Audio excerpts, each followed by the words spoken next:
వామ్మో, బంగారం ధరలు మళ్లీ పెరిగిపోతున్నాయి. ఆ మధ్య 2 రోజులు ధరలు తగ్గాయి. దీంతో ధరలు దిగిరావచ్చని పసిడి ప్రియులు భావించారు. కానీ ప్రస్తుతం అందుకు భిన్నంగా గోల్డ్ లవర్స్ కి షాక్ ఇస్తున్నాయి. శనివారం మరోసారి భారీగా ధర పెరిగిపోయింది. తులం గోల్డ్ పై 1,360 రూపాయలు పెరగ్గా కిలో వెండిపై మాత్రం 9,000 రూపాయలు పెరిగింది.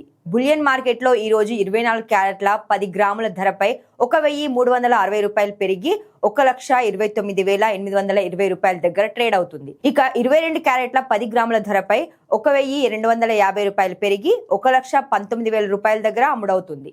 ఇక 18 క్యారెట్ల 10 గ్రాముల బంగారం ధరపై 1,030 రూపాయలు పెరిగి 97,370 దగ్గర ట్రేడ్ అవుతుంది.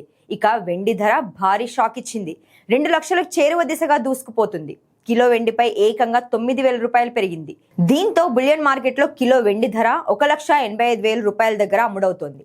చెన్నై, హైదరాబాద్ లో మాత్రం 1,92,000 రూపాయల దగ్గర ట్రేడ్ అవుతుండగా ఢిల్లీ, ముంబై, కోల్కతాలో మాత్రం కిలో వెండి ధర 1,85,000 దగ్గర ట్రేడ్ అవుతుంది.